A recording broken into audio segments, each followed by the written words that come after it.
Now, before we jump into this one, I want to give my thanks to Manscaped for this holiday season. Now, everyone loves a bit of turkey and stuffing over Christmas, but you're going to be looking like a dessert, okay, with the Manscaped Performance Package 4.0. What better topic to talk with the in-laws about than what your balls are looking like, okay? And you can get the ultimate men's hygiene bundle on manscaped.com, and you can use the code LASTLAP on the screen for 20% off. Now, let's be totally honest, lads. One of the most daunting things about trimming downstairs are the cuts and nicks that you're going to end up getting. With this hygiene bundle, you can make sure your plums are looking as smooth as they need to be. Now just listen to this. Listen to all of the things you're going to be getting in this bundle. A lawnmower 4.0 trimmer, the weed whacker and nose hair trimmer, because we all know they can get into a bit of a state sometimes as well. We've got your crop preserver ball deodorant to make sure everything's smelling kind of fresh. Crop reviver toner, performance boxer briefs, and a travel bag to hold all of your goodies as well. Now the lawnmower 4.0 has a cutting edge, if you'll excuse the pun, ceramic blade that makes sure there's no cuts and nicks. And it's even waterproof as well, just in case you get into some sort of other incident whilst you're shaving. The weed whacker for your nose and ears has a 360-degree device that makes it really, really easy to get those pesky nose and ear hairs out. As I mentioned at the start, you can get 20% off products at manscaped.com using the code LASTLAP. Okay, it's on the screen. That's 20% off and free shipping as well. You be thankful for manscaped.com. Your balls will thank you too. Now let's get back into the podcast. All right, you lot, don't forget to give us a follow on Apple Podcasts or Spotify, and while you're at it, give us a 5-star rating. Trust me, it really does help us out. Hello and welcome to the Last Lap podcast. We're into double figures. We found this out today, episode number 12, I do believe. We're in the middle of 2 race weekends right now. We've just had Mexico and we're gearing up for Brazil. It's a bit of a preview show. Once again, if you are listening in on Spotify, don't forget to give us a very good rating. If that's possible, a 5-star rating. Obviously, the full pod is now out on YouTube as well. Now, Tommo is not in attendance today, but we've got a sensational co-host to join myself. Pete, how are you doing? We had you on the show, of course. Yes, indeed. How are you doing? I'm glad to be back. Thank you for having me back once again. Who needs Tommo? I mean, we can get this show going, can't we? But yes, Peter from Peter on Pole, McLaren Fan TV as well. Big up to Mahad as well. But yeah, glad to be back. I'm looking forward to the final 2 race weekends of the season. So, and I'm pumped to be talking Formula One. So let's get on with it. Yeah, exactly. Just 2 Grand Prix. We've got Pete here. We've got a sensational guest though as well. Nate Saunders. How are you doing, my friend? Hey man, I'm good. Thanks for having me on. I'm really excited. I love this set. I've seen it all over social media for like weeks. This is what everyone says. Yeah. As soon as I walk in, even sometimes I'm just like, I see the lights. I'm just guiding them as they go around Monaco. I think it's the red. Your eyes are just like, okay, yeah. So yeah, but no, thanks for having me on. I'm really excited about it. Yeah, absolutely, no problem. Obviously, just explain to the viewers and the people what you do and how you're involved in Formula One. Yeah, sure. So my job title is actually general editor at ESPN, which makes me sound like I'm in the military, but I'm not. That's the title. But I'm one of a 2-man team we have working on our editorial coverage. Do a lot of stuff in terms of digital and did a lot of video stuff, in Austin. And I guess we'll come to talk about it later. But the growth of F1 on ESPN in America has been really big. But effectively, at the base level, what the job is we write stories, we network, we cultivate contacts. You're always kind of trying to beat your competitors to stories and to scoops and stuff, but ultimately, you're trying to report on what's going on. You get driver interviews when you can, and you're just trying to follow that news agenda. And occasionally, it's funny as a journalist. Sometimes you've got different features that you're working on. So at the moment, I've got something I was just working on downstairs on Mick Schumacher. I went to the Schumacher Ranch recently, which was incredible. Wow. At the same time, you're trying to get your head around Red Bull development. You're texting people in the sport like, have you heard about this driver move or whatever?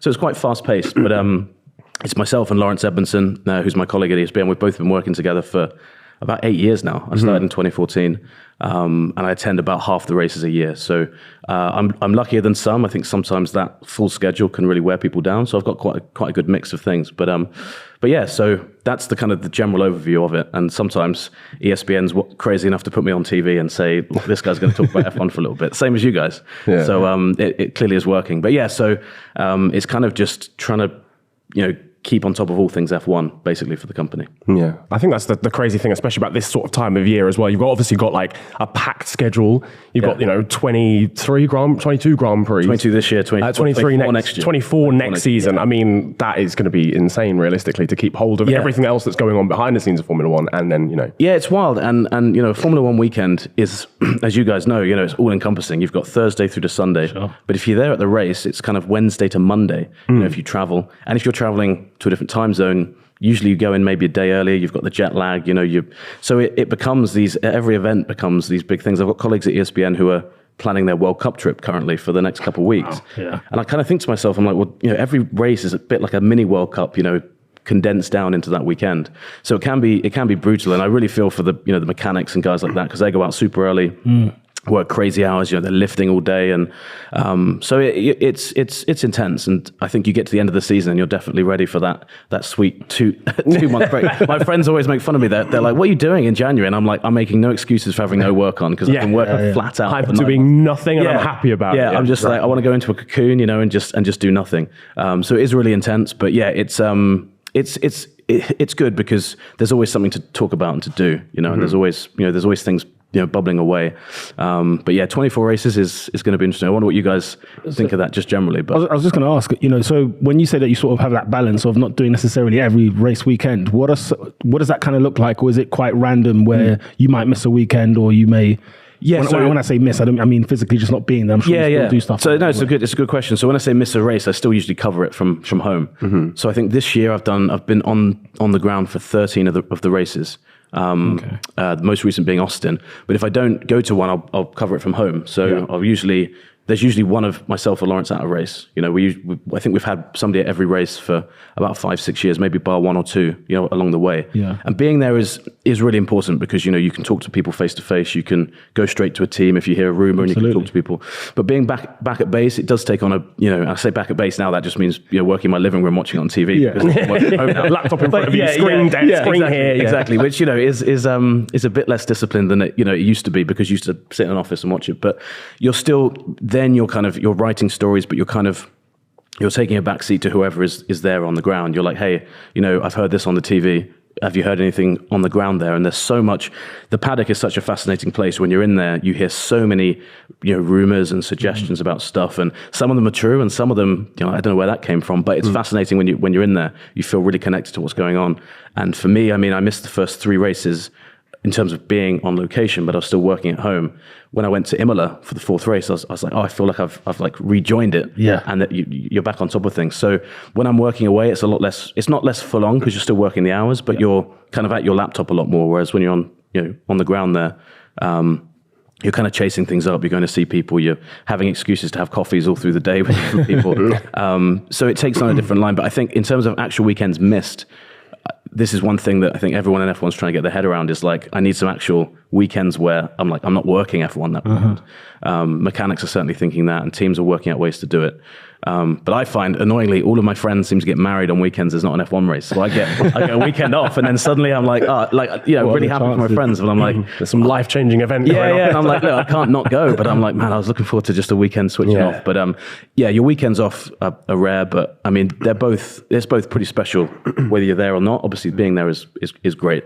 But yeah, you get used to the ones you're not there at. And to be honest with you, you can get to see things from, you kind of step back, and you can kind of see things from, the viewer back at home. Whereas when you're there, you're kind of in the paddock, and sometimes you can get that linkered vision of what's going on. I guess that's great. That's a really good balance then, because you you can sort of take yourself away and see it from the other perspective of the consumer. And then when you're actually there as well, you're getting everything sort of fed into. Well, yeah, absolutely. And when you're in the media center, this is something that I think surprises a lot of people when they hear it, but we don't actually get the commentary feed in the media center. Okay. You can listen to it on the app or whatever, but usually what we get is just the footage, and then you'll hear the radio comms. Yeah. And it's fascinating when you're back at home, depending on whichever commentator it is you listen to, a lot of your opinion of a race can be formed by what the commentators are talking about in the booth. When you're there in person, you don't get that. And I remember in Abu Dhabi last year, it took us in the media center a while to clock on to the fact that the controversy had gone down. Yeah. Because you saw it, and we were all frantically rewriting our reports, like, oh my God, Verstappen's going to win the title. Yeah. And then it dawned on us all afterwards. We were like, oh, you know, Mercedes are upset with something. We were looking, and we're like, okay, not all the lap cars have gone. Because if you were watching, you know, a TV show and you had commentators telling you, you'd know it a bit. So it is interesting how that happens. And I think it's good because it means you come to your own opinions about stuff, but it's definitely surprising when you bring someone into the media center and they're like, oh, you don't hear the sound? Like, no, don't hear the sound. Yeah. Sometimes don't even have a window you're just in a room watching the screen. Is that on purpose so that you don't have an opinion based around what the commentary is? Is that specifically the reasoning for it? I'm not sure if there's a specific reason, but I think there's such a diverse group of people in terms of nationalities in there. I think that people want to listen to, you know, because you have a lot of people have their headphones in and they'll listen to their local broadcast. Yeah. So I think it's just so that there's not, you know, 2 bits of audio going on. But it might well be. I mean, that's been the way for a long, long time in F1. You know, before I was even born, I think, you know, that they just had the feed in there. So it might be down to that. I'll have to ask some of the older guys around because they'll probably know that better than me. Yeah. But it's a good question because I think it does help you a bit because you have to pay so much attention to the race and you have to know, you know, you have to. And you're quite lucky because you're sat with other journalists, and sometimes you'll turn to one of the smarter guys or one of the guys that understand tires a bit better, and you're like, "What's going on?" And that does help. So, have you ever felt like you've had an opinion on a specific race, and then you sort of compared it to like the rest of the world, and you realize like you guys are completely on different spheres of the whole thing, and how does that make you feel, type of thing? Yeah. So, I mean, two of them last year. I mean, one that always sticks out is Silverstone last year, being there in the media center. So you had Hamilton, Verstappen crashing, and to me, I thought like. I kind of agreed with the stewards. I was like, it's probably more Lewis's fault than Max, but it seemed like a racing incident. And I think a lot of people agree with that. But what surprised me was going on Twitter was how varied the opinions were. And I was like, oh, I wonder what the TV are talking about. And I think that you probably had, you know, the Dutch media were probably very much, TV media were very much like that was all Lewis's fault. I think Sky leant to the other way a bit and said, you know, that's all Max's fault. And I was kind of like, I don't see. It was really interesting to me. And I think if you'd watched that without the commentary on it, you probably would have come to that conclusion of like racing space. They're both going for a short space or a small space of track. And I didn't come out of it thinking, oh my God, that person's to blame or that person is. But I think when you watched it with the commentary on and you had that lens turned up, it could maybe influence you one way or another. I don't know if that's fair of every viewer, but I think that's one thing you get out of that. And again, Abu Dhabi, I love that last lap in Abu Dhabi. I remember that was like the most thrilling thing I'd ever seen as a journalist. And like I said, and then it really only dawned on me on that, you know, in the warm down lap, what had really happened. And I was also, you know, sat there, I'd written a race report, you know, Lewis wins the championship. And that's the other thing as a journalist, you're sort of like, well, my whole race report's done. So you have to rewrite it and there's only so many things. I mean, I don't know if you guys, but there's only so many things I can actually focus on at one moment. So I was like, I'll do this and then I'll work out the other stuff. So that was another one where, you know, Twitter was kind of exploding with all of this opinion. And I was kind of like, okay, need to get my head around this. And you looked up and you had it on, there's a screen in the media center that has, you know, everything from race control. So it had these unlapped cars can unlap themselves. Yeah. And they were like, oh, there's only about 3 of them there. Some people had clocked onto it, but there was so much happening that you just kind of, I was like, I'll get to that later. You know, I don't think it's that big a deal. And then you realize afterwards that it is. Yeah. I think I can completely sympathize in the sense of I had no clue what was going on because I was there as well. So I was in the grandstand in the crowd with my friends just like, oh my God, this is the single greatest thing to ever happen in Formula One. Yeah. The build up into it and yada, yada, yada. And obviously being on the same points and all that. And then it going down to the final lap. And it was great. And then obviously you kind of hear what was actually going on the TV and, you know, and there's different things at play or whatever. Obviously it's still just that. I don't want to talk about that race ever again. I didn't mean to segue off that. I know people have talked about it. It's all right. And I'll segue off it as well because it's still causing drama. Yeah. You know, we had the whole Red Bull boycott of Sky based off of what Ted Kravitz mentioned on his notebook. And, you know, it was maybe he could have used different terminology, but obviously it's led to Red Bull not wanting to speak to Sky. Yeah. Is that something that you've ever had to deal with as a journalist in the F1 sphere especially? Or yeah, it is. So there was a time when, I mean, it's not a thing now, but when Lance Stroll first started in Formula One, obviously the big question around him was his dad's money, you know. And I once had I remember the paddock being Monza, because sometimes you can remember what the paddock looks like, even though it's all the same with the motorhomes. But I had an interview with him, and he'd been doing quite well. I think it was his second season. He had started doing fairly well, and so I had an interview with him, and I said, you know, a lot of people talk about the money that your dad has. Do you think it's unfair to be branded like that? Which I think, you know, I think it's a reasonable question. But his opinion was I was just being cruel and I was picking out the money side of things, when really, in my opinion, I was giving him a chance to kind of answer that question, which everyone talks about.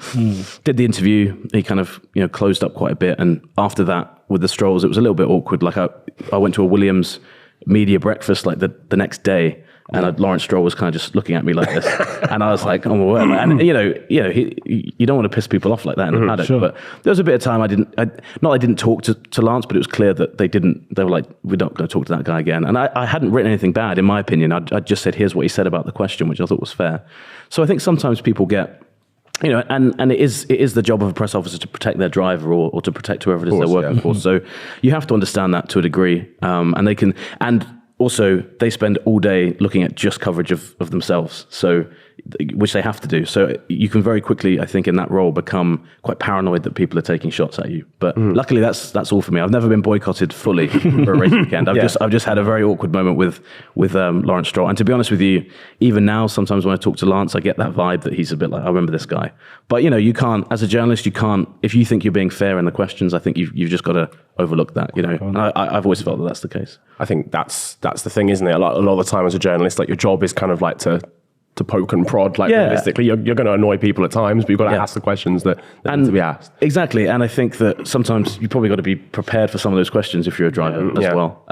But I totally get it. Sometimes, you can tell sometimes when drivers walk into a media session with us. We have the media day on Thursday when a lot of them sit down with us, and you can physically see their demeanor change when they come into the room. They're like, "Oh, I've got to deal with these guys," and they're short. And I totally get it. They're being asked a lot of questions for 10, 15 minutes, but some of them are great with it. Some of them not so much. But I'd probably get used to it after a while. But I don't think it's an comfortable situation, especially if you're a younger guy coming in. So I totally get it, but it's a job we've got to do the same as them. So. And is it usually like your own pieces that you sort of come up with? Is it constantly, is ESPN sort of feeding to you, this is where we want to go? Is it a case of you've got your own sort of agenda as well with it? And, do you have like a driver or a team where you're kind of having to sort of try and not be as biased because you support them, for example?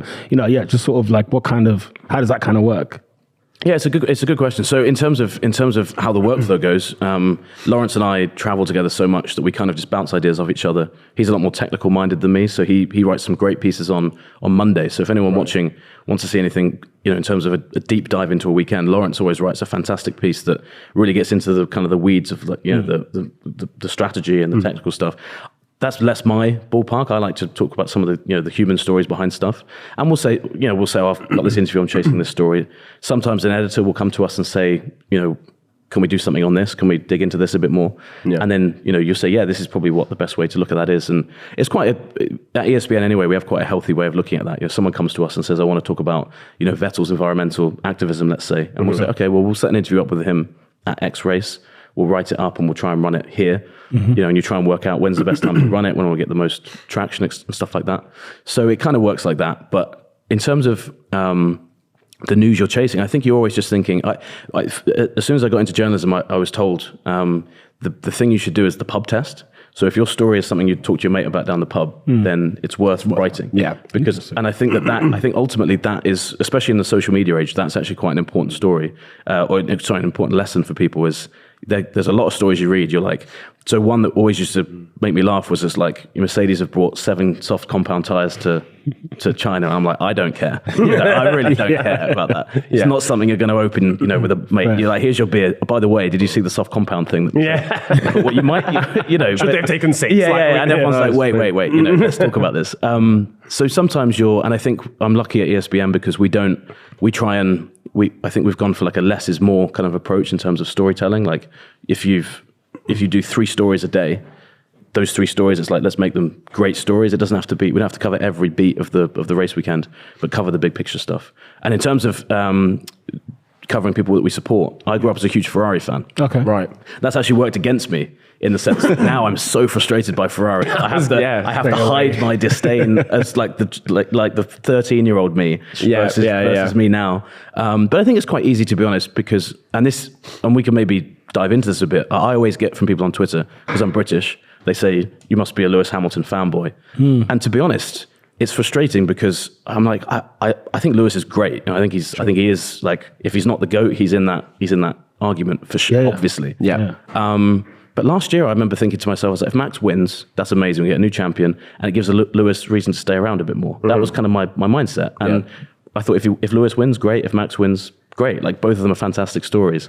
And you get to a point as a journalist, the more you write about people, I think the less you become attached to the outcome, or at least that's been the case for me, because you have to kind of detach yourself a bit. You know, if a driver's doing well or a driver's doing badly, you have to try and stay in the middle of that and try and report on it in the most kind of non-biased way possible. You know, even if there are drivers definitely that I would say are favorite drivers to talk to, and some who are, you know, you're like, I don't like talking to this guy so much. But you have to try and report on them in the same way.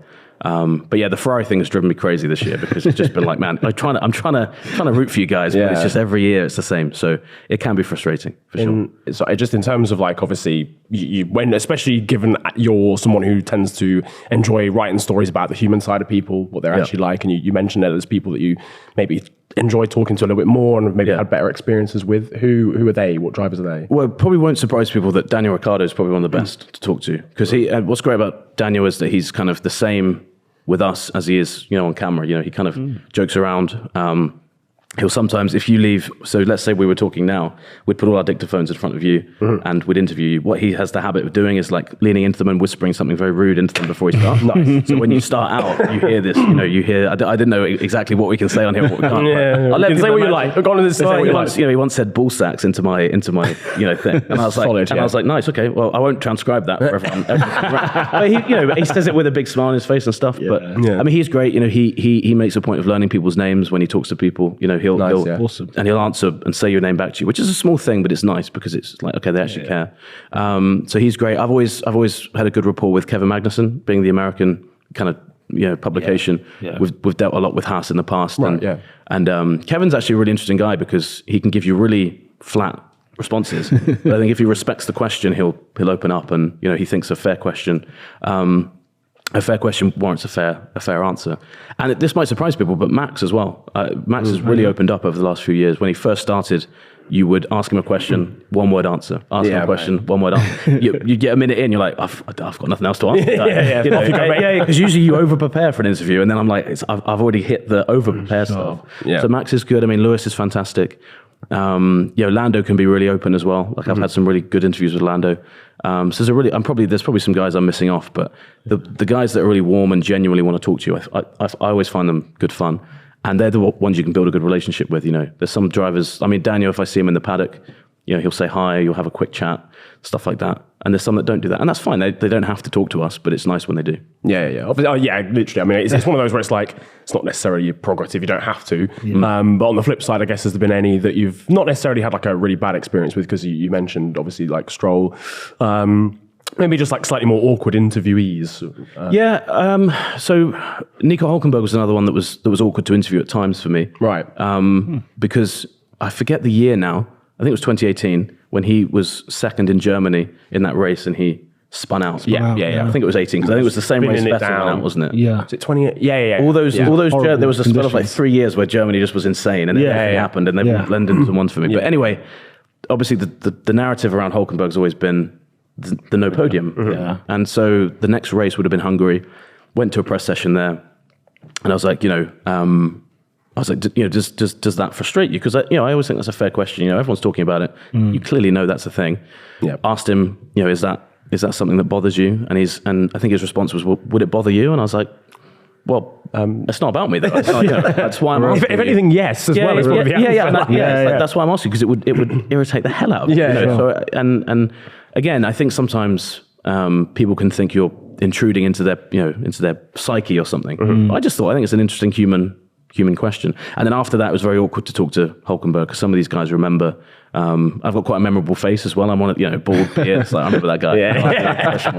All the other bald dons in the back are like, what? That wasn't me. I've ruined it for bald guys with a beard with Nico Hülkenberg now. Why do you think then? So it sounds like drivers kind of look at journalists with a certain sort of like, I'm going to keep my hands arm's length away because they feel like you probably have another agenda. Whereas, as you just explained there, you're just trying to get that human emotion to find out. For us who watch the sport, we want to know how Hülkenberg feels about all of this. What do you think that is? Is it because of experiences in the past that maybe have led to I don't know, journalists sort of bending the rule a little bit, or just going a bit too far, or a bit too personal, or just maybe digging out drivers? You know what? And how can you sort of mend that, sort of bridge that gap between you asking genuine questions for genuine fans, in comparison to just for them feeling a bit standoffish? Yeah, it's a great question, and I think that, to be honest, it's partly to do with the way media is now, social media and stuff, and that's not a dig at individual people, but there's so much media now. Yeah, there's so many questions, and one thing we always find really kind of frustrating and stunning, you know, it surprises me even today in F1, you can go into a press conference that gets televised, you know, on a Thursday. You get back to your desk and you might have asked a question in that, you know, in that session, whatever, and you look and you're like, 3 websites have already run those quotes. Yeah. Sure. And they weren't in the room, and they've maybe twisted the story a bit, and they didn't hear the tone it was said in. And you're suddenly like, man, that looks, now if that driver sees that, he might just think, oh, look, the media's just trying to, you know, is trying to dig me out, as you said. Yeah. And I think sometimes it's very easy for people who, for drivers, when they get asked a lot of questions, you can lump journalists all together in one heap. And I think that, you know, I can totally see where that comes from. You know, Lewis was always quite standoffish with some of the British media for years. Yeah. And I think that over time he's realized that actually it was only a certain, you know, number of them that were writing consistently negative pieces, and the others were actually, you know, were very complimentary of him, especially when he was winning a lot of titles. So I think sometimes the older drivers the more they realize, like, okay, there's guys here that, you know, that are doing a good thing. Yeah. But it can be frustrating. And I mean, you know, all it takes is one bad headline, you know, one headline that's clickbaity on a website, and the driver sees that and is like, I'm never being that open to the press again. Yeah. Lando was a lot like that, you know, around last year. I mean, it was a lot on social media, but stuff around, you know, his girlfriend and relationships and just social media and stuff like that. And there were so many headlines around it. I think he became, you could see he would kind of shut down when you asked him about it, which was fair enough. But it was frustrating, because I was like, I'm not trying to be that guy. But I totally get why, you know, if you read 5 stories about you in a year and they were all negative, you're like, I'm never talking again. Sure. Because what am I getting out of it? Exactly. So in terms of fixing it, I'm not sure. I mean, that's why the relationships and actually going to the paddock's important, because I think those guys, when they see you, they build that level of trust and rapport with you, and they're like, okay, you know, I know Nate, you know, he's asking me good stuff. I've read his stuff, and that's the interesting thing. I've written stuff with people before. Especially, there was one piece this year that I wrote, and the person that the story was about, I wouldn't say confronted me, 'cause it sounds very aggressive, but we talked on the grid, and it was tense. But you know, but now the relationship there is much better, because we both talked it out, and there was some respect that we'd both kind of, you know, talk to each other about it. Yeah. So that does happen, you know, but that's the thing. A lot of those drivers don't get the chance to go face to face to journalists writing headlines or stories, because they're not in the paddock, or they're just writing from home or whatever. And I think then it's easy to blame other journalists you see around the place. That's not to blame everyone that's ever written an F1 story. Yeah, but I think it's probably a thing across all sports as well, that there's so much media now, and so much people want the quick hit a lot of the time. Yeah. Rather than like, let's make sure the story's right. It's like, let's make sure we get the story out first. And then you get mistakes. That's interesting, actually, because like there's almost sorry about that. There's almost this kind of thing of like, is it bias necessarily, or is it just people trying to get the first story out there? Is it just clickbait to an extent? You know, if there's negative press around a certain person or a team, is it just a company going, well, we want to just run that story straight away, or is it like genuine bias? Like for me, obviously, again, there's a lot of stories around Red Bull that have been over the last year. And maybe someone like Christian Horner would argue that maybe there's a bit of bias from the media towards Red Bull. Is that something you would go along with? Obviously, I know it's a very generalized, sweeping umbrella of the media, but is that something that you could understand his point of view? I can understand the point of view, because I've spoken to a lot of people in Red Bull, and this goes back to, I know we said we wouldn't talk about Abu Dhabi. Yeah, no, it's fine, don't worry. It's a safe space. It's not a blanket. We won't talk about you know, everything afterwards. But this goes back, you know, I would say, to the start of last year, really. You know, when Lewis and Max were put together, people were excited about it, but I think they started to feel that a lot of the coverage was, oh, isn't Lewis amazing? Isn't Lewis amazing? Oh, but isn't Max reckless? Isn't Max reckless? You know, that. And to be honest with you, like, I think that was a narrative at the time, and you know, it's something that certainly at times I would talk about when I did podcasts or something. It was like, yeah, Max has still got that element in him, and they would look at it and say, well, the stewards found Lewis to blame for Silverstone, for example, and Silverstone's really when they felt that bias started. Afterwards, it was all, oh, Lewis is amazing, what a race, what a win. And they were like, okay, well, Max went to the hospital after the race. Those, and that's not to condone some of Christian Horner's comments after that. I didn't agree with, when he said there were some pretty evocative things. But since that point, they felt that they've been kind of targeted a bit. I think before Abu Dhabi, I love the Autosport publication, but they wrote, I don't know if you remember that open letter to Max, being like, please don't drive Lewis off the racetrack to win the race. Yeah. Which was, at the time, I remember thinking like, wow, like it's one thing thinking they're going to have a collision together. It's another thinking like this guy's going to drive Lewis off the track with no evidence for it. Yeah. So I think those things stick with you. And this year, I can't say, again, being on the road as much as I haven't been able to watch everything that Sky's done and that Ted's done, but I think that clearly there's been, when I've spoken to Red Bull, they've said, oh yeah, we feel this way about this this broadcaster or whatever. So when I heard about the boycott, I wasn't stunned. I'm not saying I agree with it being biased. And in terms of the comments that actually provoked the boycott, it seemed to be Ted saying that Lewis was robbed, right? Which, It seemed like a flippant comment, and I think in English we use that all the time, don't we? Every 2 years England gets robbed at a World Cup or European Championship. We just played worse. We say we've been robbed somehow. Exactly. So and I think if you translate that into Dutch or you translate that into other languages, it comes across a lot more strongly. And knowing Ted, I don't know Ted super well, but know him well enough that I think he would have made that comment just slightly flippantly on the show. Sure. But again, if Red Bull feel that way, they feel that way. I'd certainly feel that they're frustrated that Abu Dhabi keeps getting mentioned, and now there's the budget cap stuff that's come into that as well. That's gonna keep getting mentioned. They can't stop, can they? Yeah. They're constantly in the news for one thing or another. And they waited so long for that championship, and then there's all these things. And look, people are probably watching this now, like slamming their laptop, being like, "Yeah, but those things are valid." I would say they are. Yeah, they are valid. Abu Dhabi's valid. The budget cap is valid. Yeah. But it's that frustrating thing of trying to keep two very separate things that could both be true at the same time, separate. Yeah. Those things happening. And Max, in my opinion, being massively worthy of 2 championships, just the way he's driven. Abu Dhabi, he didn't. What was he meant to do? Be like Lewis? Actually, I'm not going to overtake you. Daniel Ricciardo's still behind me and he's lapped down. He was never going to do that. And Lewis wouldn't have done it either. If Lewis had won the title like that, he would have said, "Oh, Red Bull are just crying about it." And Horner would have probably popped a blood vessel in his head if that had happened the other way around.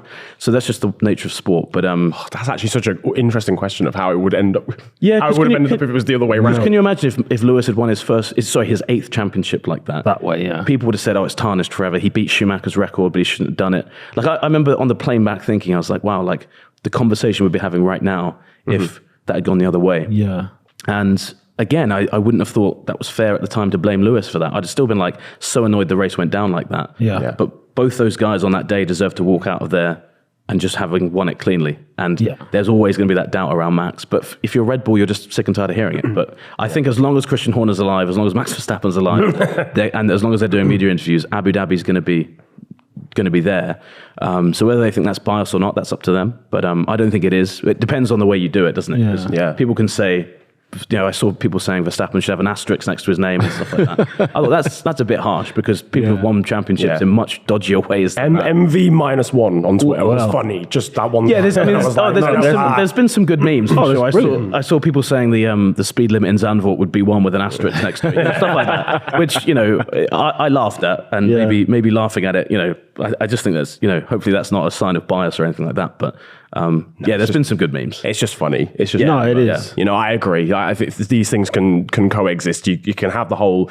Well, the FIA didn't really handle it well in the moment, but Max is still a deserving world champion. You can absolutely. And you look at the FIA now. We're still talking about them.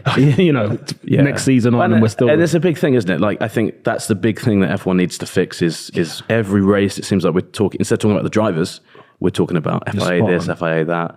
And it's becoming, I think there's so many people that have come in to the sport from Drive to Survive and have been really, engaged by these drivers. And suddenly they're like, who are these guys behind, behind I never see who are dictating the outcome of races and championships?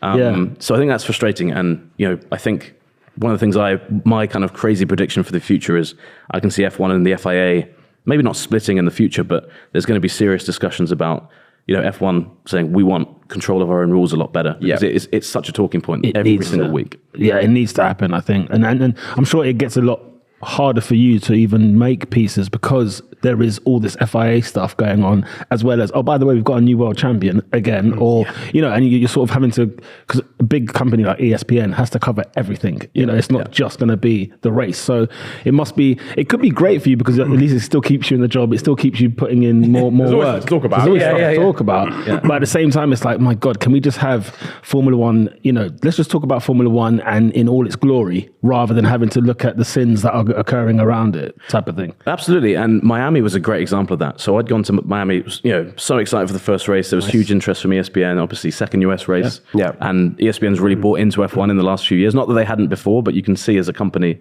obviously we've got a new 3-year deal now in America. Yeah. And so I was buzzing going there. Yeah. Get there, first day, it's like Lewis has to take all his jewelry out because, you know, and I was like, oh my God. Oh, yeah. And people were Keep the nose ring, like, come on. people were messaging me like from in the company, the colleagues I know in different departments, and were like, what's this about? I was like, mate, I can't even, we're putting a piece together to try and explain it. But they're like, he's got a nose stud in it. It's like, yeah, and that's, and he's got to take it out, you know, and obviously I think that race, I've kind of lost track of that, even how that went down. But I think it was a few races later that there was kind of a conclusion to that, wasn't there? Yes. Yeah, it was an ongoing story. Was it up to Silverstone, I think, was like the dead. Yeah, and we were like, we're at definitely. this great new race, we're in Miami, you know, and we're talking about driver jewelry and stuff. And it was all down to, you know, the FIA really over kind of policing their own rules. Yeah. And sometimes rules should be policed, but something like that, you're like, look, you know, it just looks so bad from the outside. And like you say, you're writing about that and you're like, we want to be writing about how great Miami is or not. You know, some of the drivers said, oh, the track's not that great. You know, you want to give it an honest take, but you're actually like, well, I'll write that, but I've got to write 500 words on this jewelry thing before I go. I'll get back to you on the raid. Yeah, I never thought as an F1 journalist I'd ever write about, you know, a nose stud as much as I did in like May time this year. And I guess, you know, with you know, you mentioned Miami, Las Vegas as well next year. You got Austin. I mean, it's a big deal for sort of Formula One in America, especially for a company like ESPN. This must be like a great time for you guys. And I'm sure the growth of Formula One is growing. And like, how did they make it happen over there? Like, how have they managed to reach the States, if you can even explain it? But it must be like a great time, as well as how did that even come about? How did that marriage sort of come about that we've been waiting for a long time? We have, and honestly, it's been night and day since I started at ESPN to now, the interest in America, but in kind of ESPN kind of globally as a company. Yeah. Because so we got the TV deal, I want to say 2018 was the first year we had the deal in America. And, you know, the ratings were decent, and, you know, it had a motor racing's always had, you know, a core groundswell of support over there. Yeah. But you could tell it wasn't exploding. And I think that one of the things that happened, obviously Netflix was incredible for Formula One. What it did, just opened the access up for people. And actually, I think two things happened that were, you know, I'm not saying these were great events, but the pandemic, in terms of what it did for Formula One, was it meant people were at home for a long time. Yeah. And most people had access to Netflix. And suddenly there's this ready-made, I think by then there was 3 seasons out of that. People could sit down and watch it. And then Formula One was one of the first championships actually to come back and race. Yeah. So people could, and it being on ESPN, you know, lots of people could watch it in America. Even as a sport, it was probably the first, like one of the first global ones to come out. I think it was. I think football had maybe done the Champions League final. Yeah, just about. Just about done it, because it was the first weekend of July that year of 2020. Yeah. So I can't remember the exact timing. It was Austria, wasn't it? The first Austria, first 2 races back. Austria.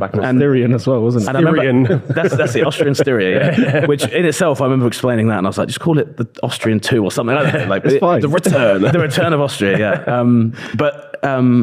That gave, I think, a lot of people who had suddenly thought, oh, this sport's fantastic, like I really am connecting with these drivers, they could suddenly watch it. And I think I always joke to people, there's 3 things everybody watched during Netflix. It was Last Dance, Tiger King, and Drive to Survive. At some point, everybody watched it. That's huge, yeah. And they all became huge talking points. And then in America especially, I think one of the big issues was there wasn't that visibility of drivers. People maybe knew who Lewis Hamilton was. I mean, I can remember going to Austin in 2017, first time I went to the US Grand Prix. And even people in Austin would be like, what are you here for? And then you say on Formula One, they're like, oh yeah, that's Lewis Hamilton, right? And you're like, yeah. I'm like, okay, I don't really know much about it. Now, you can't find anybody who doesn't know about it. Yeah. I mean, you get into an Uber and they're talking about Formula One. You go to a bar and they're like, "You here for the Formula One?" Tell me, and they'll be like, "Tell me about Yuki Tsunoda or Nicholas Latifi." And I'm like, no disrespect to those guys, but like those are guys that are way down the order. And years ago, you'd be lucky if people knew like the top guy or the top 2 guys. Sure. Now people are like, oh, Yuki's my favorite guy, or Pierre's my favorite guy, and I think that's the great thing that Drive to Survive did, is it's given visibility to all these drivers. And in America especially, I think it really connected with that demographic. Yeah. A lot of those guys have been really smart about it. I mean, Daniel Ricciardo is a huge star over there now. Yeah. I think Lewis is just a global superstar. Yeah. You know, now owns part of the Denver Broncos. You know, Yeah. he's a name out there that people know. So it's kind of been organic. But yeah, from 2020 onwards to now, it's in America. It's just felt like it's been like that. And if you'd said to me like 4 years ago, we'd have 3 races in America, and that one of them would be Vegas and it'd be down the strip there, I'd have laughed at you and just saying that's never going to happen. And they've made it happen because there's interest there, and people, you know, Vegas wants to spend that kind of money to put the race on. Miami wants it. I mean, I'm pretty sure there are businessmen in America right now, business people in America right now who would want to put a 4th race on. You know, there's talk of New York and stuff like that, which is nuts, but not, and good kind of nuts, because we're in a position where the interest is what it is. But it's kind of taken us by surprise a little bit, but good surprise. Where you're like, obviously Kota, like, been running there for 10 years now. It was the 10th Grand Prix, wasn't it? It was, this year. It was. So obviously there was decent interest in. it was always there to a degree, but even going there, you were there this year, Yeah, right? And the buzz around it was unbelievable. It was interesting, because when you were talking about in an Uber in a bar, literally the first things the guy in the Uber said to me was like, "Oh, are you here for the Formula 1?" I was going to do an American accent. I was Definitely as well. not worth doing. I was as well, and I thought it's not worth doing. It's not, And literally the first thing the guy in the Uber said was like, "Oh, you're here for Formula 1, or you're here for because there was the football as well." It was like, the soccer. That's right, and Austin they FC were just playing had as well. Austin City Limits as well, which is the big music festival there as well. But even then, like, the guy was just like, "Yeah, you're here for Formula 1." Like, the guy in the bar was like, "Yeah, hope you enjoy the Formula 1." They've got like some retro vintage 1978 F1 footage on in the background on the TV. I'm like, wow, this is they've seriously embraced it there. Yeah, and I mean, I could never imagine an F1 car going through a casino like the other day. You know, I don't know if you saw that clip of it going straight. Well, this is the thing. And I was like, I hope they told the patrons in there that was happening. Because I'd have totally been the guy that walked out in front of it like an idiot. Yeah. But there's been stuff like that that's just unbelievable. And yeah, I mean, Austin, it's helped as well. There's a lot of fans from Mexico that come up for Sergio, and I think that's doubled as well. That's I think huge. Well, you definitely can't overlook that. You know, there's some incredible fans in Mexico there. And yeah, actually, I've got to give credit to Kota. Actually, you mentioned about the growth, but having that race there and having it established, I think was massive. Because if it meant that first season when people come into Formula 1, there was a race on US time. You know, it was in that, it was American and it was very American. You know, Kota's always been great at like leaning into being the US Grand Prix. Yeah. And if they hadn't had that there, I'm not saying it would have put people off, but it hooked so many people in. I mean, it was one of the most watched races in ESPN history. Great time zone. Broke people love record this year as well. That's right. They did. So that 400,000. Yeah, I heard ridiculous. It was. I've never seen so many people in one place. Yeah. Insane, Yeah. And I was like, are all these people staying in Austin? How many hotels are there? Because I'd even argue that as well. ESPN definitely being a catalyst. Because I remember when they came up, like ESPN F1. Like I remember that coming up on like Twitter and stuff, and I was like, so they're getting involved in this because I watch ESPN quite religiously for like First Take and other kind of sports and stuff. I love First Take. I love that stuff. And so when I sort of see ESPN and Formula 1 kind of have that, because I look at Formula 1 as a European type of thing. So when I see America sort of embracing it and taking it on, and especially because, do you remember Indianapolis? So we've had a bad experience with America before, not America's fault, but when you think of American Grand Prix, you sort of, that one kind of sticks out into your mind. Is it 2005, the Indianapolis Grand Prix? There's almost like not a stigma, but just like a thing to erase. And just it's one of the most controversial. It's one of the most controversial races of all time. Yeah. And then Kota sort of came, and I always felt like at the beginning, because I think even Austin as a city has grown tremendously. It's now become like kind of the hipster place to go, and it seems like it's overcrowded now. And people who are originally from Austin are thinking, what's going get on? the hell out of here, kind of thing. But I remember sort of thinking, Austin, I was thinking, why have they gone there? But then they've just bided their time, and look at us now, 10 years later, we've got 3 races in America. We've got ESPN covering Formula 1, which is huge. I think you guys got to credit yourselves as well for jumping on board with that. So that's been awesome. Yeah, I think it has been important that ESPN's got it, and I think that it's always difficult when you're talking about broadcasts because I don't know the inner workings of previous deals that other companies have had. Yeah. But I think being able to because a lot of the big races go onto ABC in America, which just opens up the target audience, the target share, so the audience share massively. Yeah. And little things like that. I mean, people always say that the glory days of F1 in the UK was when it was free to air. Yeah. And when it was open to the most amount of people it could. ESPN's different to that, but in terms of the amount of people it can reach has been massive. Something that's been good as well. But yeah, you're right. I mean, Indianapolis 2005, I didn't think F1 would properly ever really. Yeah, it would have at the time, it just seemed like, okay, well, let's just never go back there again. Like we've ruined it. So it's nuts to think that was only less than 20 years ago. Yeah. And complete 180 since then. But instead of that drama, we have Las Vegas. What did you make of? You spoke about it briefly. What did you make of the launch? You know, obviously Lewis Hamilton with neon lights doing donuts, and it's funny, isn't it, how a tiny little change like that can look so cool. I remember when they for night races, we need that every single time. You see it and you're like, that's great. It's like when they put the sparks back on the cars again. Yeah, thousands. And little things like that. You know, Formula One should be cool. You know, that's why sometimes when you get into the weeds of these criticisms about drivers, it can be frustrating because I'm always like, ultimately, Formula One should be unbelievable. It should be fun. Yeah. And you should be constantly in awe of what they're doing. I think as a spectacle, I think Vegas is going to be on a different level. I can't even imagine it. I think to have pulled that off is really a credit to F1 to have got that race done.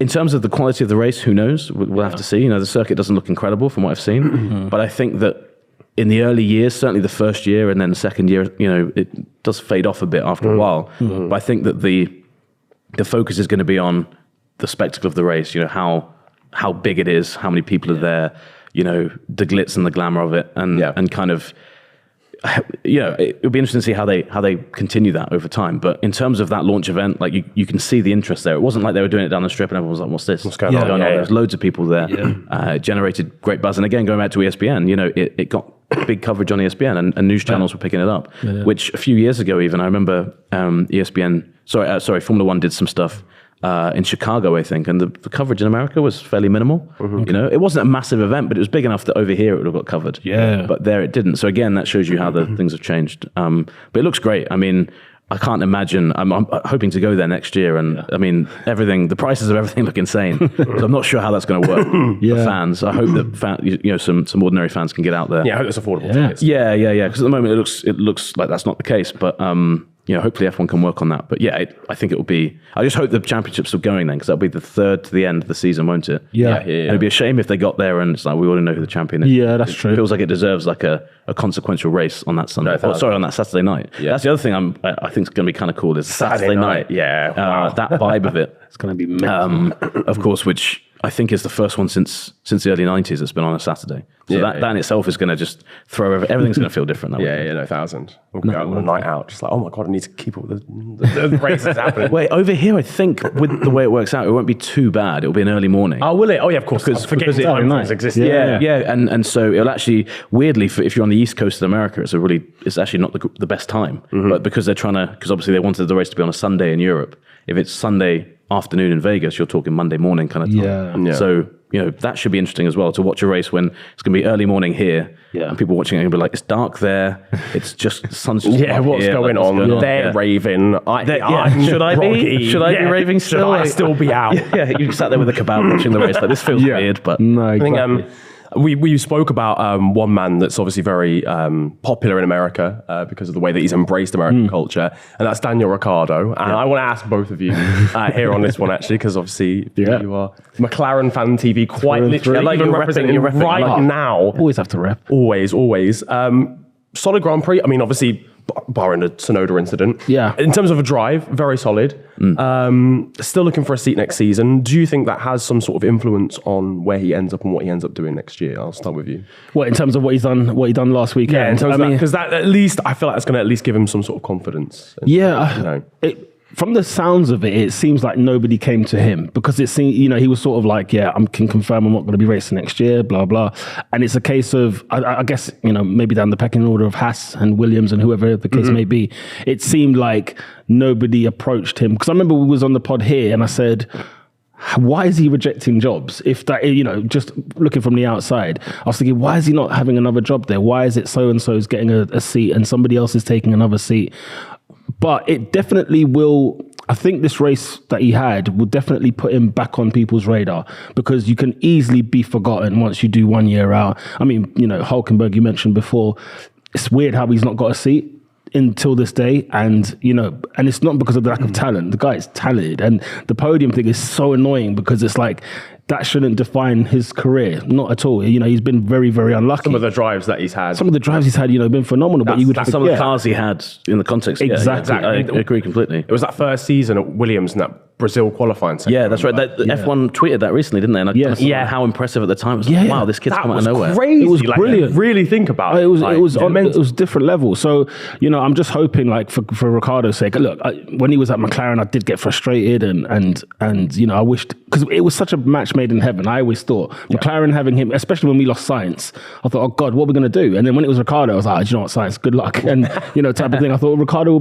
be a perfect fit, and obviously he's such a likable person. So it's interesting that you mentioned him in terms of how you speak to him. But I hope that it does not leave him, I hope he's not forgotten. He did say he's going to be on the paddock, sort of. He's going to be in and around. So he's already got a deal in some case, shape or form. Capacity. Yeah, in some way. So, it will definitely help him. And if there's something that happens where, like a Hulkenberg, where he has to come in and substitute someone, if he gets that opportunity to do that, I think he'll be impressive. Why it's come at this time in terms of how good his performance is, I don't know. I think it's one of those, once he had that contact with Tsunoda, it was like, okay, look, we're going to throw everything at it and let's see what happens. Yeah. And it's just, again, it's a confidence thing, I guess, with Danny Rick at the end of the day. It's never been a talent problem.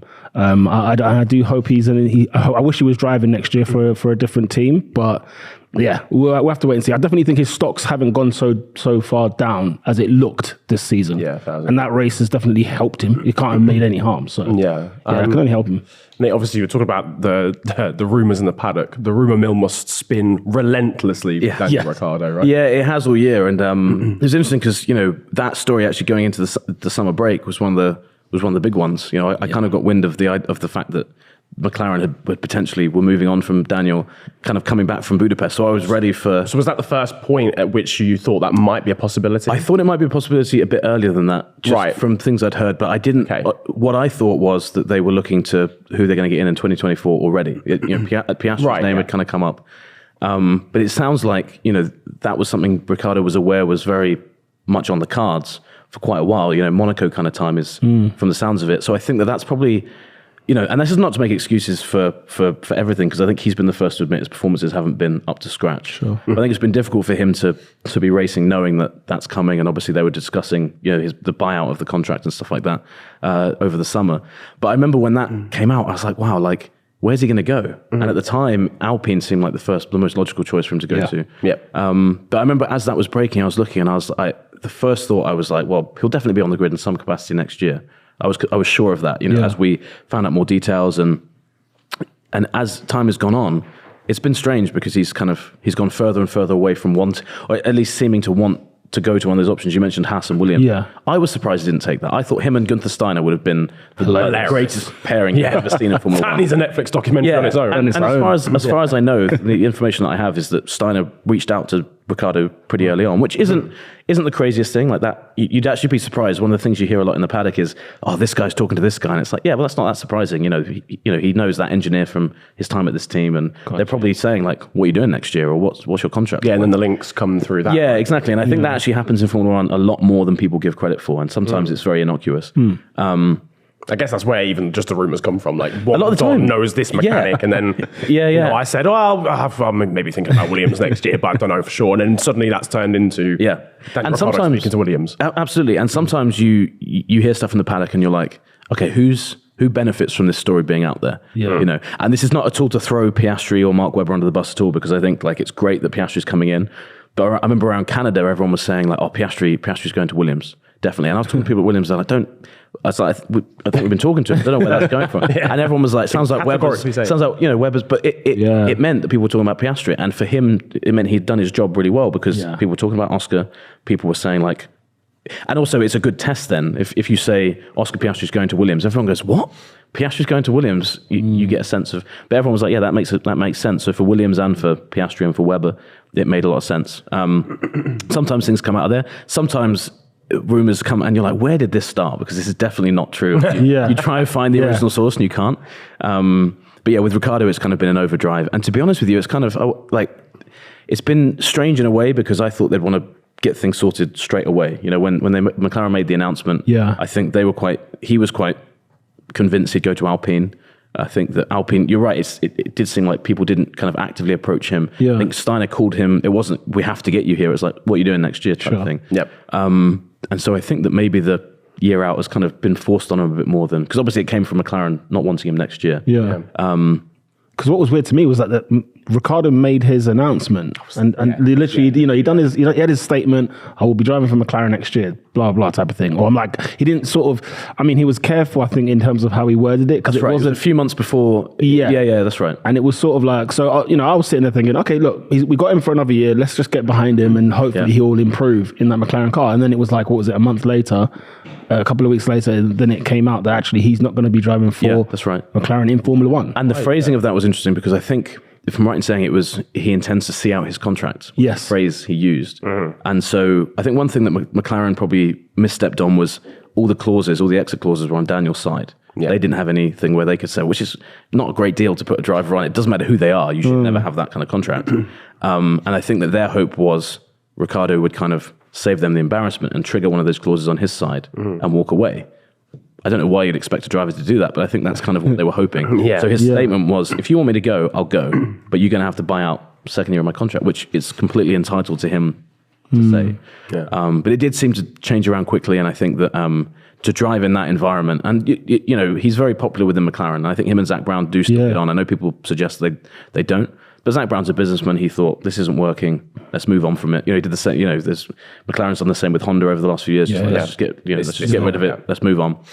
Must have been difficult. So hopefully Mexico, I think you're so right about his stock not going down as far. I think people have very short memories in Formula One. They remember the more recent, and I include myself in that. That's not a dig. That's not a dig at people on Twitter. I have one of the shortest memories going. I barely remember what I did the other day. But people remember your most recent successes. So if he can have two more good races, leave on that high, when you're thinking about him next year as a driver, you remember that, and you're like, I remember him in Mexico. He had that great drive. So hopefully that.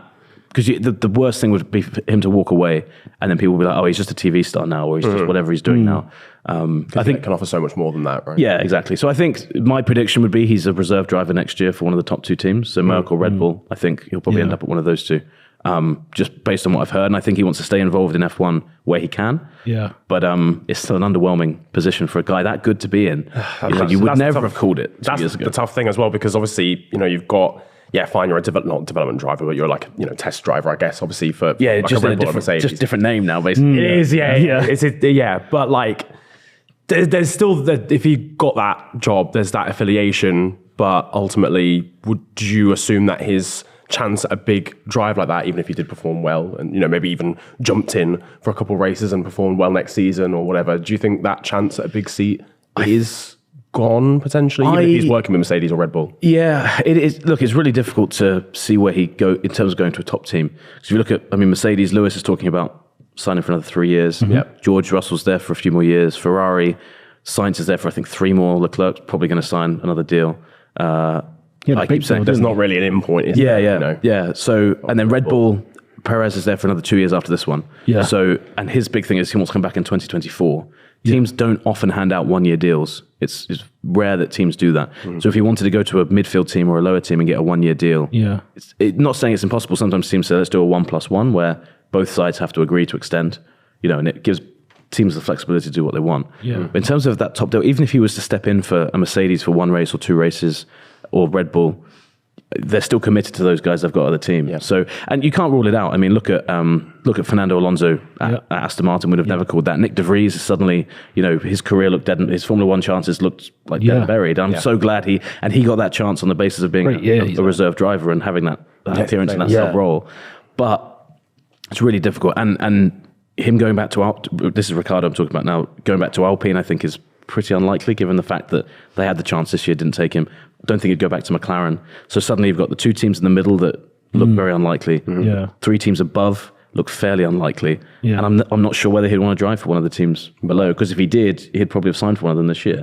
So it is difficult, but it's so hard. A year out, a year from now, some stuff could happen that we don't know about. That could open things up. So it's always difficult to rule it out completely. But I was thinking about this, recently, and it's just so difficult to call where he ends up. Yeah, because I think with Albon being a reserve driver last year with Red Bull, and we've got to credit in part to him, because obviously that Red Bull is a machine this year. Yeah. And it's kind of got him back on the grid again with that Williams. Yeah, right? Albon's a great example as well. Yeah. So, it's not over in terms of Danny Rick, I don't think. And, there's plenty of space, I think, for him.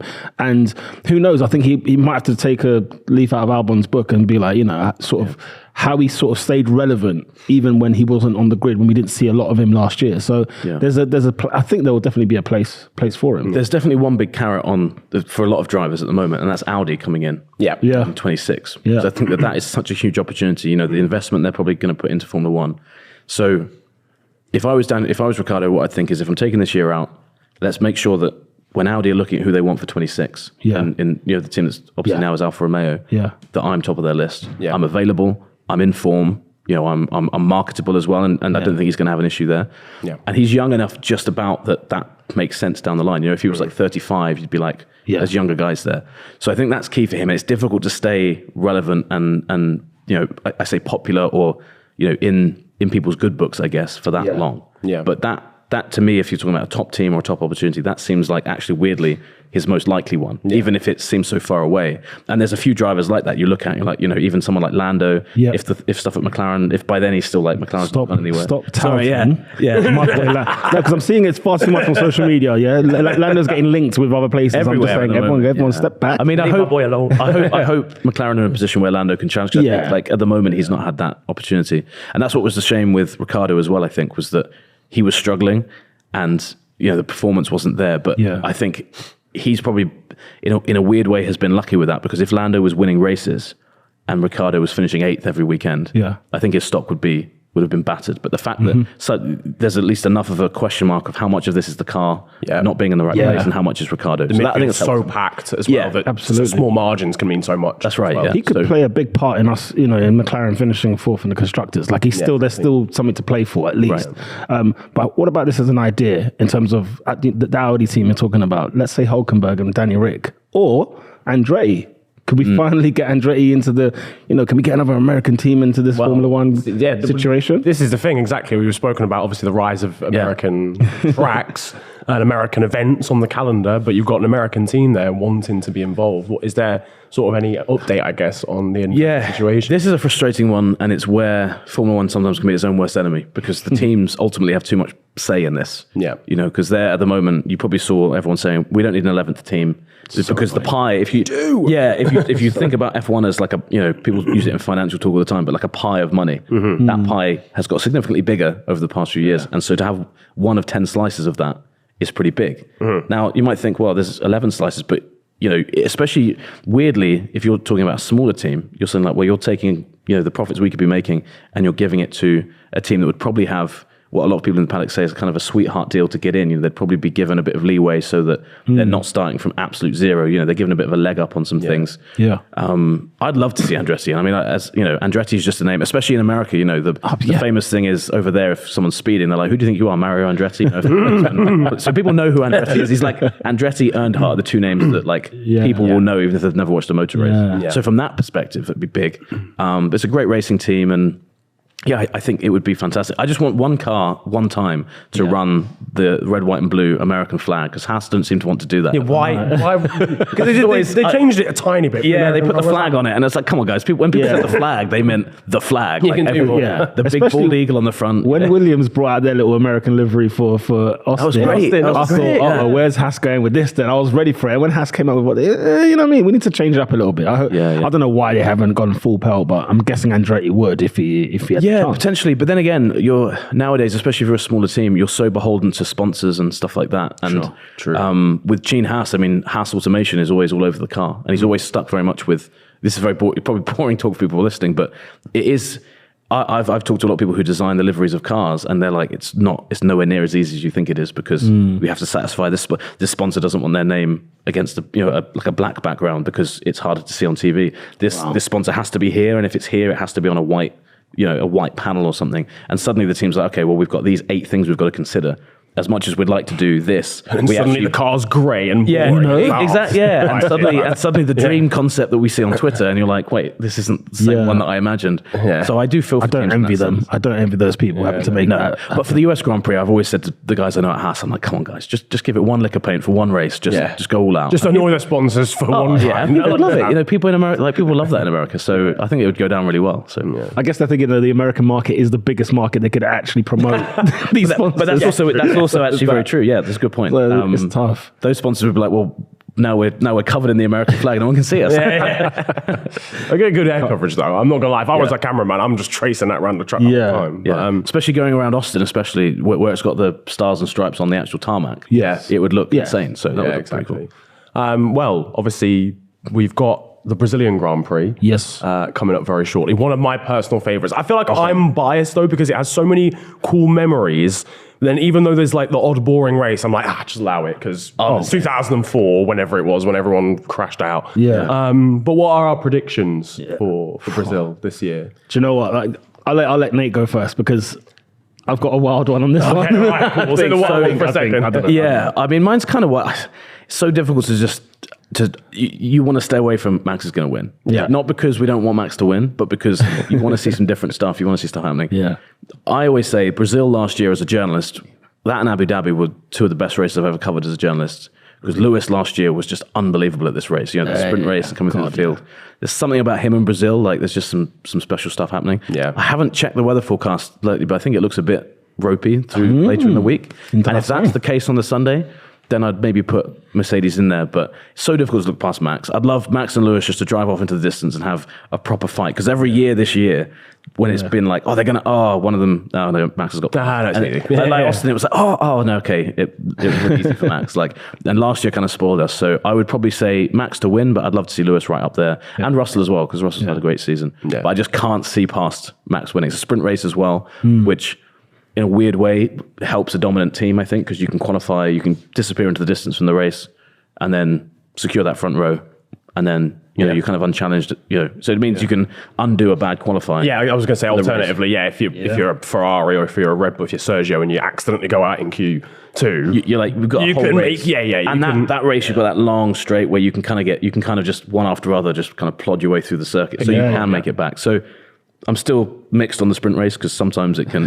I think Kevin Magnussen a few times at sprint races would qualify on the Friday like 5th. Yeah. By the race, he'd be lining up like 13th. It's like with the Haas, it's safe, right? Yeah, because in a sprint format, the Haas is going to fall back. But if you'd been in that situation, a race, everyone, they'd have been able to do some stuff strategically. So I think before your prediction, there's more sprint races next season, right? 6 of them, yeah. Six of them. What do you guys make of the sprint races out of interest? You know what? I don't mind them from a perspective of there's just generally speaking more action in a race weekend. There's more things to watch, like just on a basic level, right? I completely agree with that. But they need to be refined because like Max, I think even like today went on record and was like, why have we got more sprint races next season? Because like all I have to do during them is just not get damaged. Exactly. It's not that. entertaining. Like, that's right. It's not like interesting for me. I just have to try and keep out of trouble. Yeah. So for even the drivers are kind of like, it's not really exhilarating. It's not like the same as a normal race because we just got to try and be careful and not ruin our race tomorrow. And that's the thing, I think, when Formula One came up with the idea, it was a great idea. And I actually respect them for trying it because ultimately it was to make the whole weekend better as a result. But I think it does need to be refined. Maybe the race needs to be a bit shorter. Maybe...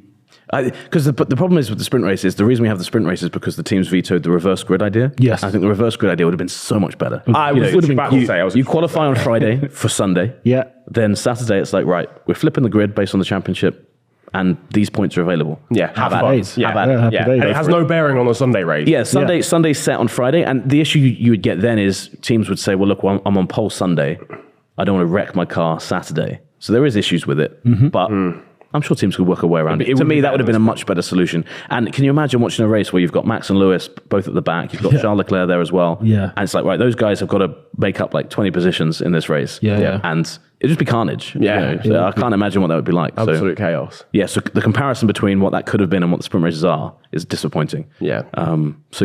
But I think it's definitely better than having practice 1 and 2 and whatever else. That's right. So 100%. Having the sprint race, I agree. I prefer it because it gives you more action. Yeah. My only thing with it, and everybody's probably in agreement in terms of it needs to be remodified a little bit, but I just find it too long. Yeah. It's weird. Yeah. It's just weird because it's a sprint race, so you can't assume it's too long, but it feels like you kind of lured me into a race and then it ends and I'm like, oh right, okay. If it was like 10 laps, then it's a shootout, one compound, nobody can pit, or maybe you have to make one stop. I don't know, but like, and it does those final 5-6 laps, nothing really happens. It's just the guys are just kind of they're on the same tire. Yeah. And it's like, okay, great. Kind of all filtered out by this. Yeah, and all the suspense is gone. There's that lap like 9 to 15 where nothing goes on, and it's kind of everything's been set in place, and then it's like, okay, here we are. And as you said about protecting your car, so that you got Sunday to go through. The big points are Sunday, so exactly. There's no, if especially when there's 3 points on offer, you're like, I'll give up 3 points if that means I win 25 points, or 26 points with the fastest lap tomorrow. Yeah, exactly.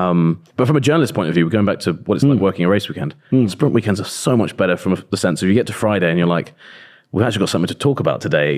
Friday, I find it amazing when fans sit and watch like both practice sessions. They're important for the teams, but I'm sometimes like, I wouldn't be watching this if no one's paying me to. I'm like, you know what, these guys can do this on their own. I'm the same with like preseason matches in football or NFL or whatever. I'm like, don't care. So it gives that, and it means it's great for circuits. This is, I think, a key thing. If you look at the circuits that actually have sprint races, a lot of circuits that probably don't have big money deals with F1, just helping them get more people in during the race weekend.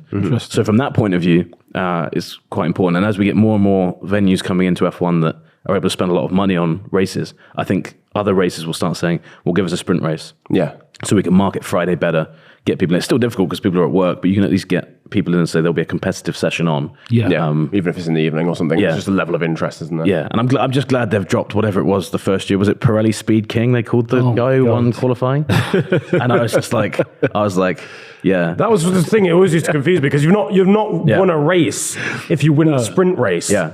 But you've not really got pole either, so it's just it was a nightmare to write about because we would be like, so what do we call this now? It's like he's fastest in qualifying. That should be he's on pole. It's like pretending poles tomorrow. That's also the subject of my most misunderstood tweet of all time when Verstappen took pole, didn't he, for the first sprint race? Yeah. So I tweeted, Max Verstappen now has more Pirelli Speed Kings than Senna, Fangio, and Schumacher combined. And people were tweeting like, "You idiot!" That's the first. And I was like, "Oh my god, lads, come on!" I was like, "Do you really think that was it?" But there were so many people just didn't get it, and I had to quote tweet it and be like, "This is clearly a joke." Like, I don't even know why I had to do it, but yeah. So from that point of view, sad it's gone for the for the banter tweets. But other than that, we've waited long enough. I want your wild prediction for the Brazilian Grand Prix. Can Lewis Hamilton win his first Grand Prix of the season and keep the streak going? It's a Mercedes 1-2, ladies and gentlemen. I genuinely think that, you know what? I don't know where Red Bull will be. I'm not entirely sure, but I'm hearing like I just want there to be a little accident, a mare or sort of some kind, take Verstappen out of here for a bit.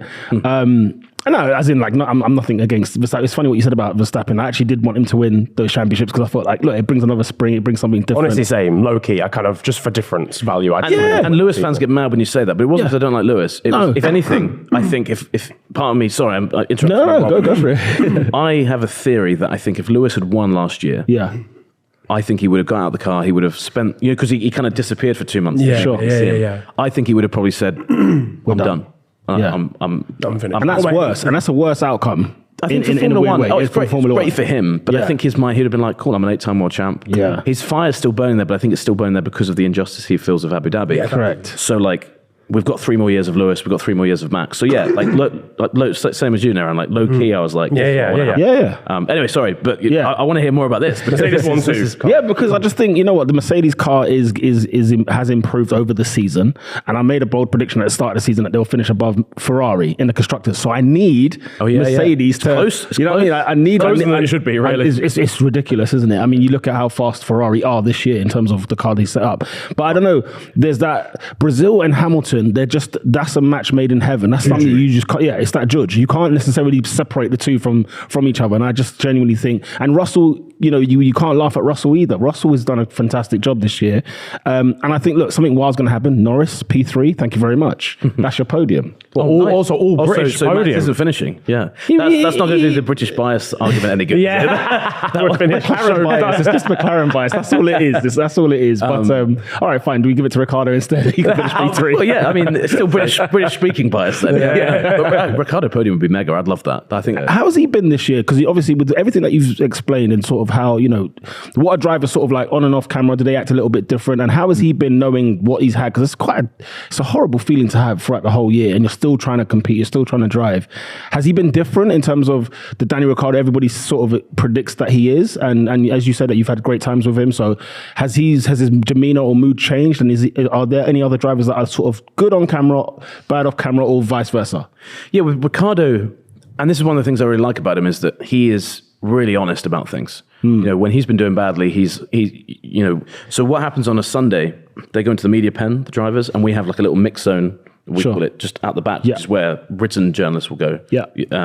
And then they'll come to there after. And that's when you can see drivers, like this, you can see their raw emotion on their face. And there's been a lot of times this year when Ricciardo's looked like he's wanted to be anywhere else. I mean, there's that scene in that Netflix series when he's like the same, isn't he? Yeah. From last year where he's like, should I just pay the fine and get out of here? Yeah, just leave. Yeah, because I just go. And this year you've been able to tell, and looking back at it now, in Hungary, I think subconsciously, like when I spoke to him then, you could see that he knew McLaren had made that call, and that in the weeks afterwards when I kind of found out that was the key. With him, he wears his emotions on his sleeve, and he's very honest about things, and he gives good answers. I think that it's been difficult because he's been asked a lot of the same questions, like, what's the problem this year? Why are you struggling? And sometimes that can be repetitive, and you can become frustrated with it. He's never lashed out at myself or other journalists I've been in media sessions with. So I think it's one of the things I respect about the situation he's been in this year. He's struggled, but he's not really gone out and been like, woe is me. Like, he just said, look, I understand it. It's not great for me but he can kind of see where things have come from. So yeah, I think I have felt sorry for him at times this year, and sometimes you're like, why do you feel sorry for an F1 driver? But they're human beings as well. And you can see, and Ricciardo is one of the best at being honest about how he feels and about how things are affecting him. Yeah. In terms of other guys that are like that, some of them, it's really difficult. I always find with Charles Leclerc, like, you can never quite tell, even though he's very open with us, but you can never quite tell with him how upset he is after a race. You can tell he's pissed off, but you never know, like, how annoyed is he and who is he annoyed with? Because he's very good at just saying, things kind of straight. And sometimes I wish he opened up a bit more. Leclerc, that is, rather than Ricciardo.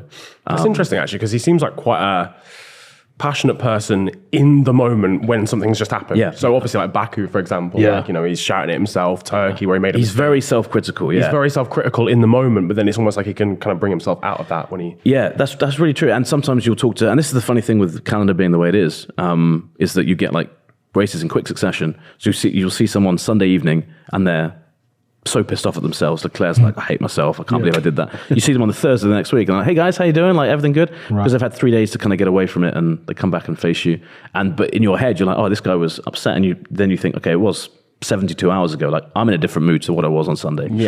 So he would be too. So yeah, you're right about Leclerc. And I think that's one thing that maybe he needs to be less of, is you can't be so hard on yourself. Like Max, for example, love him or hate him, Max is so good at just being like, I don't care what you think about me or what I did. I am me. I'm me. I am who I believe He's I am. unashamedly him. Yeah. And Lewis is a bit more like Leclerc, but he's I think he's grown to be better at how to deal with that. That self-criticism. His emotions, I think, make him a better driver. I'm not sure whether Leclerc's do all the time. I think he gets himself down a bit, starts doubting himself. Whereas Verstappen, he's so confident in himself, 100%. He's like, I'm the man, and he is right now. Yeah. Sorry, random tangent, but that was a really good question from the Ricciardo side, because some drivers give a lot away, sometimes give too much away to us, and we're like, that's interesting. Yeah. Some don't give anything away. Alonso's interesting as well. Fernando Alonso, I find a fascinating character, but when you ask him a question, sometimes he will literally, like, you'll ask him a question is a bit cheeky. You're like, so you staying at Alpine next year? And he can't help but grin massively. Had a big Cheshire cat smile on his face. We asked him in Hungary, and he was like, oh, well, and he's like looking down, and he's like, no, I, fully into, and this smile keeps coming. It's a bit like, how Boris Johnson used to be when he had that grit. Like, he'd be talking about something serious, and like the smile keeps coming. Not comparing Alonso to Boris Johnson. Many will. Yeah, no. I love him. But I love Alonso. For the avoidance of doubt. But sometimes he can't help but laugh at the question because he knows the answer he's giving isn't true. Right. Yeah. Or isn't. That's amazing. I love that. Yeah. And that's why I find him fascinating, because you're never quite sure. You're like, is he playing me right now? Yeah. And sometimes he is. And but he's not. His kind of poker face, I don't think, would be the best. Yeah. Whereas someone like Vettel, could probably play poker a lot better. You know, you never with Vettel, you're never sure because he doesn't give anything away. Whereas Alonso, you're like, I don't think he's telling me the truth. Whatever the reason is. Yeah, you're like whatever it is. Yeah, there's something going on here that he thinks is funny, or that he thinks like he knows more than me in this situation. So yeah, that is exactly what I'd be like. By the way, I would not be able Alonso? to. Yes, if someone asked me a serious question, I knew that was the answer I was given was not correct. I'd be like. And also, a weird thing is you learn which drivers are good at eye contact and who aren't. And sometimes people see not giving eye contact as like a sign that you're being deceptive. But some drivers will answer a question and they'll just look around, you know. And it's not. And when I first started out, I was like, oh, this means he's being dishonest with me. But sometimes it just means that's just the way they answer questions. So you have to get away from trying to over-analyze somebody's body language, because sometimes you're like, well, they might have just picked up a weird tick or a weird habit when they, you know, sometimes you're like, that guy's trying not to look me in the eyes. But sometimes they answer a question down here and you've done enough interviews with them where you're like, actually, he does that every week. Anyway, if I ask him about tires, he does that. If I ask him about his contract, he does that. Yeah. So it's like, how many maybe, tire compounds yeah. And he's like, I don't know if you've seen the Mercedes. Yes. So it is interesting. And that's why building that rapport with drivers is kind of key, because you learn their kind of tells, if you like. Anyway, sorry, completely random tangent from what you asked. Who's the one person you want to interview that you've never, past or present, in terms of Formula One, that you want to get a good 1 hour with in terms of a piece or, you know, an interview? Is there anything or anyone? Doesn't have to be a driver. It could be a principal. It could be anybody. Yeah, in F1. Yeah, in Formula One. Yeah. I'd have loved to have had the chance to sit down with Michael Schumacher. Yeah, he's the reason I basically got into Formula One, you know, as a kid. So I'm part Italian. So, you know, growing up, I was like, if you're watching this, you have to support Ferrari. Yeah, sure. I was like, but everyone at school likes Damon Hill, Dad. He's like, doesn't matter. You don't care. And I'm like, do I have to support Schumacher? Like, he's driving into people. But I grew to love the guy. You know, so I'd love to have interviewed him. You know, obviously he was there in a couple of years before I came in. But in terms of like historical figures, I mean, it's funny because, you know, Jackie Stewart was always someone I was really fascinated by coming into sport, but he's in the paddock so much, and you've interacted with him enough that you're like, no, I feel like I've spoken enough to him. Right. So really good. I've never been asked that before, and I've never sat and thought about it. So I would say Schumacher's top of that list, but I'm sure there's one when I leave, I'm going to be like, I bet it's this guy. Damn it. Yeah, it's honestly really great question. Max Mosley would have been a good one as well. Max Mosley would have been interesting just because the amount of stuff that guy knows. You know, the amount of secrets that guy knows a lot of things about Formula One that never came out. And I'd love to. In a like sketchy era as well. Yeah.